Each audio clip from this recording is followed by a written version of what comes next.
ஓம் சாந்தி. 18/2/2024 அவ்யக்த பாப்தாதா ரிவைஸ் 31/12/1998. இந்த அவ்யக்த மகா வாக்கியத்தினுடைய எசன்ஸில் பாபா இப்படி புரிய வச்சிருக்காரு. தைரியத்தின் ஆதாரத்தில் தன்னை உழைப்பிலிருந்து விடுபட்டவராக சதா வெற்றியாளராக அனுபவம் செய்திடுங்கள். தைரியத்தின் ஆதாரத்தில் தன்னை உழைப்பிலிருந்து விடுபட்டவராக சதா வெற்றியாளராக அனுபவம் செய்து விடுங்கள்.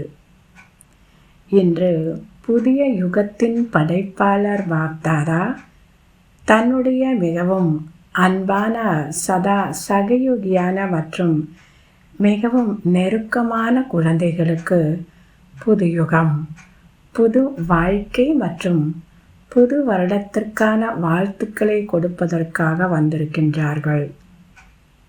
நாலாபுறங்களிலும் உள்ள குழந்தைகள் மிகவும் அன்போடு பாப் தாதாவை உள்ளத்திற்கு முன்பால் வைத்து வாழ்த்துக்களை பெற்றுக்கொண்டிருக்கின்றார்கள். பாப் தாதா குழந்தைகளுடைய புது வருடத்தினுடைய ஊக்க உற்சாகத்தை பார்த்து மகிழ்ச்சி அடைந்து கொண்டிருக்கின்றார்கள். பெரும்பான்மையான குழந்தைகள் அவர்கள் தூரத்தில் அமர்ந்திருக்கின்றார்களோ அருகில் அமர்ந்திருக்கின்றார்களோ அனைவருடைய மனதிலும் இந்த வருடத்தில் புதுமையை செய்து காட்டுவேன் என்ற இந்த ஊக்க உற்சாகம் உள்ளது. சுயத்தின் மாற்றமாகட்டும் அல்லது சேவையின் வெற்றியாகட்டும், ஒவ்வொரு ஆத்மாவையும் சுப பாவனை, சுப விருப்பத்தின் மூலம் மாற்றுவதற்கான ஊக்கமும் நன்றாக உள்ளது, உற்சாகமும் நன்றாக உள்ளது. கூடவே தைரியமும் சதா சக்திக்கேற்ப உள்ளது. தைரியமும் கூட அவரவர் சக்திக்கேற்ப உள்ளது. பாப் தாதா அப்படிப்பட்ட தைரியசாலி குழந்தைகளுக்கு ஒவ்வொரு சங்கல்பத்திற்கு பின்னால் கோடி மடங்கு உதவியை அவசியம் செய்கின்றார்கள். ஆகையால் தைரியத்துடன் சதா முன்னேறிக்கொண்டே செல்லுங்கள். ஒருபோதும் தனக்காகவோ அல்லது மற்ற ஆத்மாக்களுக்காகவோ தைரியத்தை குறைத்து கொள்ளக்கூடாது. ஏனெனில் இந்த புதிய யுகமே தைரியம் வைப்பதனால் பறப்பதற்கான யுகமாகும், வரதானி யுகமாகும், புருஷோத்தம யுகமாகும். நேரடியாக விதாத்தா மூலம், அதாவது விதியை உருவாக்குபவர் மூலம் அனைத்து சக்திகளின் ஆஸ்தியை சகஜமாக அடைவதற்கான யுகமாகும். ஆகவே இந்த யுகத்தின் மகத்துவத்தை சதா நினைவில் வைத்திடுங்கள். ஒவ்வொரு காரியத்தை ஆரம்பம் செய்கின்றீர்கள் என்றாலும் அது சுய முயற்சியாகட்டும் அல்லது விஸ்வ சேவையாகட்டும், சதா தைரியம் கொண்டு பாப் தாதாவின் உதவி பெறுவதன் மூலம் சுய புருஷார்த்தத்தில் மற்றும் சேவையில் வெற்றி நிர்ணயிக்கப்பட்டுள்ளது என்பது உறுதியானது. நடந்தே ஆக வேண்டும். அசம்பவம் சம்பவமாக ஆகியே தீர வேண்டும். ஏனெனில் இந்த யுகம் வெற்றிக்கான யுகமாகும். அசம்பவம் அதாவது முடியாத விஷயம் சம்பவம் ஆகுவதற்கான யுகமாகும். அனைத்தையும் முடித்து காட்டக்கூடிய யுகமாகும். ஆகவே நடக்குமா அல்லது நடக்காதா, எவ்வாறு நடக்கும், இப்படிப்பட்ட கேள்விகள் இந்த யுகத்தில் பிராமண ஆத்மாக்களாகிய உங்களிடம் இல்லவே இல்லை. பிராமணர்களுடைய ஜாதகத்தில் வெற்றி என்பது அவர்களுடைய பிறப்புரிமையாகும். அதிகாரி ஆத்மாக்கள் இவ்வாறு யோசிப்பதற்கான அவசியமே இல்லை. ஆஸ்தி என்பது கிடைத்தே தீரும். புது வருடத்தில் அனைத்து விஷயங்களிலும் வெற்றியானது சிரேஷ்ட பிராமண ஆத்மாவாகிய என்னுடைய அதிகாரமாகும் என்ற இந்த விசேஷமான நினைவை எமர் செய்யுங்கள். இந்த நம்பிக்கையோடு ஆன்மீக போதையோடு பறந்து கொண்டே செல்லுங்கள். அபிமானத்தின் போதையல்ல, ஆன்மீக போதை. நிச்சய புத்தி உடையவர்கள் சதா ஒவ்வொரு காரியத்திலும் வெற்றியாளராகத்தான் இருப்பார்கள். அப்பேற்பட்ட நிச்சய புத்தியுடைய பிராமண ஆத்மாக்களினுடைய நெற்றியில் வெற்றியினுடைய அதிர்ஷ்ட ரேகை எப்பொழுதுமே இருக்கிறது. வெற்றி திலகம் எப்பொழுதுமே நெற்றியில் ஜொலித்து கொண்டிருக்கின்றது. ஆகவே இந்த வருடத்தை சதா வெற்றியாளரின் வருடமாக அனுபவம் செய்து கொண்டே செல்லுங்கள். அத்தகைய நம்பிக்கை மற்றும் போதை உள்ளதா? இரட்டை அயல் நாட்டினருக்கு உள்ளதா? இரட்டை அயல் நாட்டினர் புத்திசாலிகள். அந்த நேரத்தில் இரட்டை அயல் நாட்டினர் அனைவரும் கையை அசைத்தார்கள். பாப்தாதா சொல்கிறார், மிகவும் நல்லது. திலகமானது பார்ப்பதற்கு தெரிகின்றது. மேலும் பாரதவாசிகளோ ஏற்கனவே அதிர்ஷ்டசாலிகள்தான். ஏன் அதிர்ஷ்டசாலிகள்? பாரத பூமியே அதிர்ஷ்டசாலியானதாகும். ஆகவே அயல் நாட்டினரோ அல்லது பாரதவாசிகளோ இருவருமே பாக்ய விதாத்தாவின் குழந்தைகள் ஆவீர்கள். ஆகவே ஒவ்வொரு பிராமண குழந்தையும் வெற்றியாளராவார். தைரியத்தை மட்டும் எமர்ஜ் செய்யுங்கள். தைரியம் உள்ளே இருக்கவே செய்கிறது. ஏனெனில் மாஸ்டர் சர்வசக்திவான் ஆவீர்கள். அப்படித்தானே? அனைவரும் கையை அசைத்து கொண்டிருக்கின்றார்கள். கையை மிகவும் நன்றாக அசைக்கின்றீர்கள். இப்பொழுது மனதாலும் சதா தைரியத்தின் கையை அசைத்து கொண்டே இருக்க வேண்டும். பாப்தாதாவிற்கு எங்களது ஒவ்வொரு குழந்தையும் வெற்றியடைந்த வெற்றியாளர்கள் என்ற மகிழ்ச்சி உள்ளது, பெருமிதம் உள்ளது. ஒரு முறை அல்ல, அநேக முறை வெற்றியடைந்த ஆத்மாக்கள் ஆவீர்கள். எனவே என்னவாகுமோ தெரியவில்லை என்று ஒருபோதும் யோசிக்கக்கூடாது. சந்தேகமான வார்த்தைகளை கொண்டு வரக்கூடாது.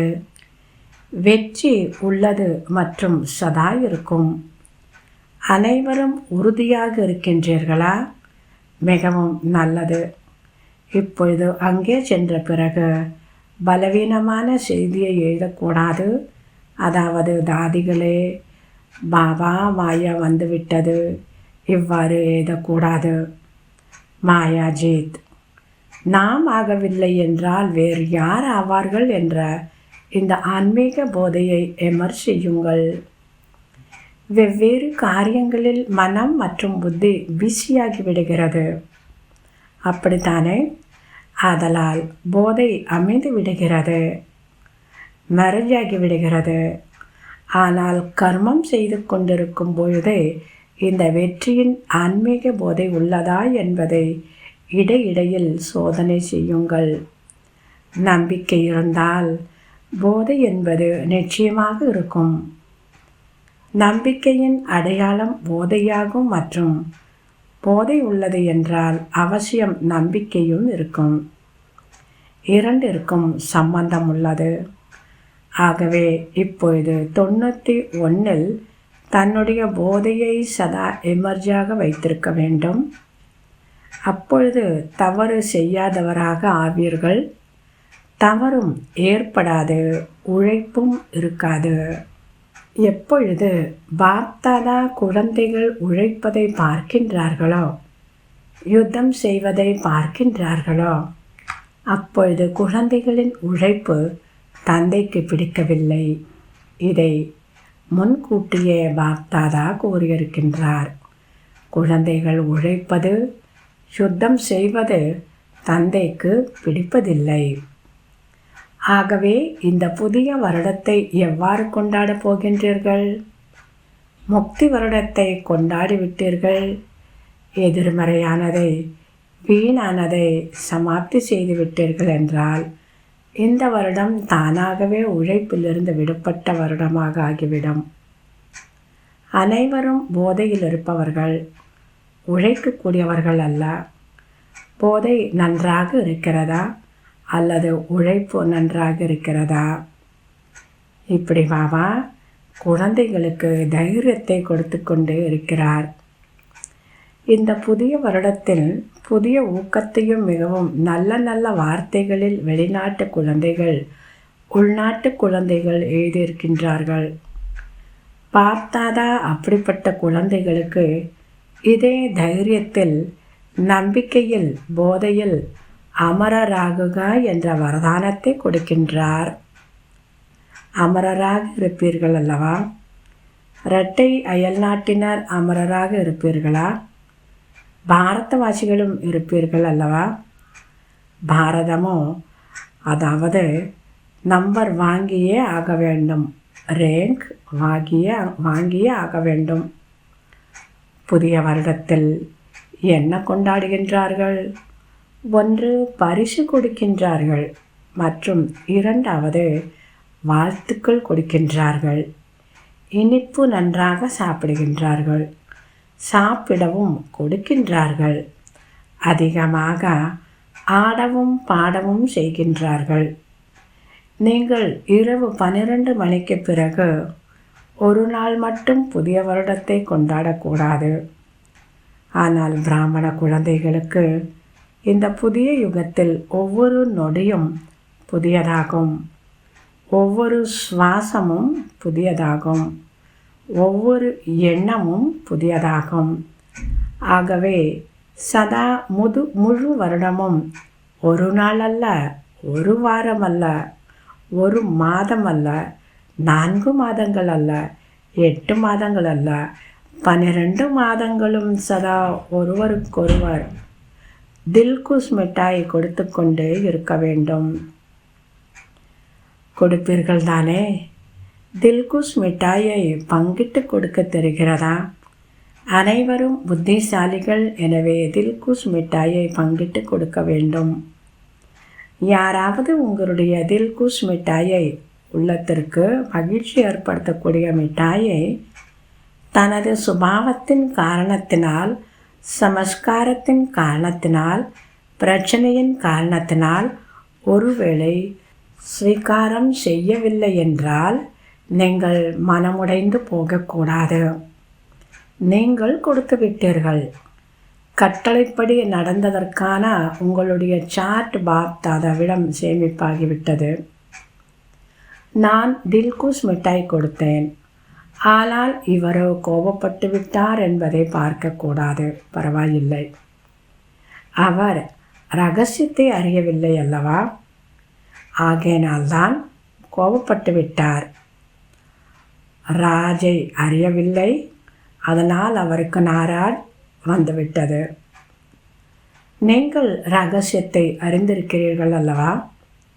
இவர் கணக்கு வழக்கு அல்லது பிரச்சனைக்கு வசமாக இருக்கிறார் என்ற இந்த ரகசியத்தை அறிந்து கொள்ளுங்கள். நீங்கள் கட்டளைப்படி நடப்பவராகுங்கள். சரிதானே? கட்டளைப்படி நடப்பவர் ஆக வேண்டும் அல்லவா? இங்கேயோ ஆமாம் என்று மிகவும் நன்றாக சொல்கின்றீர்கள். நீங்கள் இங்கே பாருங்களேன், கையையும் மிகவும் நன்றாக அசைக்கின்றீர்கள், குஷிப்படுத்தி விடுகிறீர்கள்.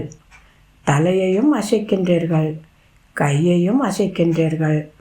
ஆனால் பாப் தாதா பிறகும் கூட ஒவ்வொரு குழந்தையை பார்த்தும் எப்பொழுதுமே மகிழ்ச்சி அடைகின்றார்கள். அதனால் பாபா புரிய வைக்கிறாரு, அனைவரும் எவரடியாக இருக்கின்றீர்களா? எப்படியாவது ஒவ்வொரு குழந்தையையும் தகுதியாக்கி கூடவே அழைத்து சென்றே ஆக வேண்டும் என்று தந்தையும் வாக்குறுதி கொடுத்திருக்கின்றார். கூடவே செல்ல வேண்டும் அல்லவா? கூடவே செல்வதற்கு தயாராக இருக்கின்றீர்களா? அனைவரும் தயாராக இருக்கின்றீர்களா? எவரடியாக இருக்கின்றீர்களா? நல்லது, எவரடியாகவும் இருக்கின்றீர்கள், மிகவும் நல்லது. எவர் ஹாப்பியாகவும் எப்பொழுதும், அதாவது மகிழ்ச்சியாகவும் இருக்கின்றீர்களா? எப்பொழுதாவது மாயை வந்துவிட்டால் பிறகு கொஞ்சம் கொஞ்சம் மனதில் கூச்சலிடுவீர்களா? பாபா, மாயை வந்துவிட்டது என்று கூச்சலிடக்கூடாது, பறந்துவிட வேண்டும். அப்பொழுது மாயா கீழே தங்கிவிடும்.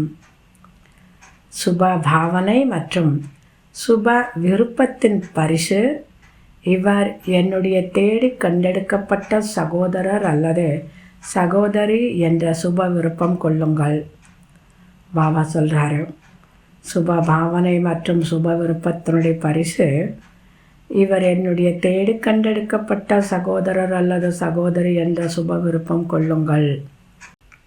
கண்டெடுக்கப்பட்டவர் என்று நினைத்தீர்கள் என்றால் அசுபமான பாவனையில் இருந்த சுபமான பாவனையாக மாறிவிடும்.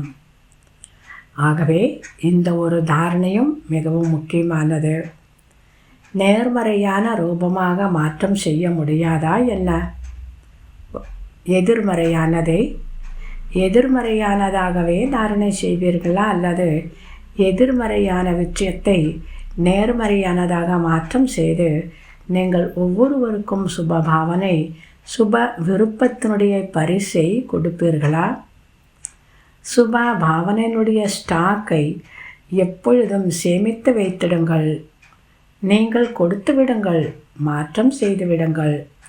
அப்பொழுது விஷத்தை மாற்றுபவர் என்ற உங்களுடைய பட்டம் என்ன உள்ளதோ அது நடைமுறையில் வந்துவிடும். பாபா சொல்கிறாரு, வள்ளலின் குழந்தைகள். ஆகவே வள்ளலாகி கொடுத்து கொண்டே இருங்கள். அப்பொழுதே எதிர்காலத்தில் உங்களுடைய கையால் எவருக்கும் கொடுக்க மாட்டீர்கள். ஆனால் சதா உங்களுடைய ராஜ்யத்தில் ஒவ்வொரு ஆத்மாவும் நிறைந்தவர்களாக இருப்பார்கள். இது இந்த சமயத்தில் வள்ளலாகி இருப்பதற்கான பலனாகும். ஆகவே இவர்கள் இதை செய்தார்கள், இவர்கள் இத்தனை முறை செய்தார்கள் என்று கணக்கு பார்க்கக்கூடாது. மாஸ்டர் வள்ளலாகி பரிசை வழங்கி கொண்டே இருங்கள். மேலும் வாழ்த்துக்கள் என்ன கொடுப்பீர்கள்? பாபா புரிய வைக்கிறாரு. உங்களுக்கு வாழ்த்துக்கள் என்ற வார்த்தைகள் வெளிப்படுகின்றன. ஒவ்வொருவருடைய மனதினுடைய குஷியை பகிரும் பொழுது வாழ்த்துக்கள் என்று கூறுகின்றார்கள். விழா கொண்டாடுகின்றீர்கள் என்றால் வாழ்த்துக்கள் என்று சொல்கின்றீர்கள். ஆகவே வாழ்த்துக்களை பெறுவதற்கு தகுதியில்லாத வார்த்தைகளை வெளிப்படுத்தாதீர்கள். தன்னுடைய பொக்கிஷங்களின் ஸ்டாக்கை சேமிப்பு செய்யுங்கள். எண்ணம் என்ற பொக்கிஷத்தை சேமிப்பு செய்யுங்கள். பேச்சு என்ற பொக்கிஷத்தை சேமிப்பு செய்யுங்கள். சக்திகள் என்ற பொக்கிஷத்தை சேமிப்பு செய்யுங்கள். சமயம் என்ற பொக்கிஷத்தை சேமிப்பு செய்யுங்கள். குணங்கள் என்ற பொக்கிஷத்தையும் சேமிப்பு செய்யுங்கள். தினமும் இரவு தன்னுடைய இந்த பொக்கிஷங்களின் சேமிப்பு கணக்கை சோதனை செய்யுங்கள். இப்பொழுது ஒரு வினாடி அனைவரும் சக்திசாலி சங்கல்பத்தோடு உறுதித்தன்மையோடு பழைய பொருட்களுக்கு, பழைய வருடத்திற்கு, பழைய விஷயங்களுக்கு சதா காலத்திற்கும் விடை கொடுங்கள்.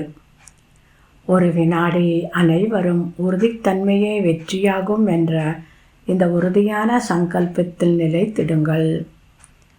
நல்லது. இன்றைய வரதானம்: டென்ஷனினால் குழப்பமடைந்த, துக்கமடைந்த ஆத்மாக்களுக்கு தைரியத்தை கொடுத்து முன்னேறி செய்யக்கூடிய மாஸ்டர் கருணையுள்ள உடையவராகுக. டென்ஷன் காரணத்தினால் குழப்பமடைந்த, துக்கமடைந்த ஆத்மாக்களுக்கு தைரியத்தை கொடுத்து முன்னேற செய்யக்கூடிய மாஸ்டர் கருணையுள்ள உடையவராகுக. விளக்கம்: நிகழ்கால சமயத்தில் பெரும்பான்மையான ஆத்மாக்கள் உள்ளுக்குள் டென்ஷன் காரணத்தினால் துக்கமுடையவர்களாக, குழப்பமுடையவர்களாக இருக்கின்றார்கள். அவர்களிடத்தில் முன்னேறி செல்வதற்கான தைரியம் இருப்பதில்லை. நீங்கள் அவர்களுக்கு தைரியம் கொடுங்கள். எவ்வாறு ஒருவருக்கு கால் இல்லை என்றால் மரத்தாலான காலை தயாரித்து கொடுக்கின்றார்கள், அதனால் அவர்கள் நடந்து விடுகின்றார்கள். அவ்வாறே நீங்கள் அவர்களுக்கு தைரியத்தினுடைய கால்களை கொடுங்கள். ஏனென்றால் அஞ்ஞானி குழந்தைகளுடைய உள்ளார்ந்த நிலைமை என்ன என்பதை பாப்தாதா பார்க்கின்றார்கள். வெளிப்பகட்டோ மிகவும் நன்றாக டிப்டாப்பாக உள்ளது. ஆனால் உள்ளுக்குள் மிகவும் துக்கமானவர்களாக இருக்கின்றார்கள். ஆகவே மாஸ்டர் கருணை உள்ளமுடையவராகுங்கள். ஸ்லோகன்: பணிவானவராகுங்கள், மென்மையானவராக அல்ல. பணிவுத்தன்மைதான் மகான் தன்மையாகும். பணிவுள்ளவராகுங்கள், மென்மையானவராக இல்லை. பணிவுத்தன்மைதான் மகான் தன்மையாகும். நல்லது. ஓம் சாந்தி.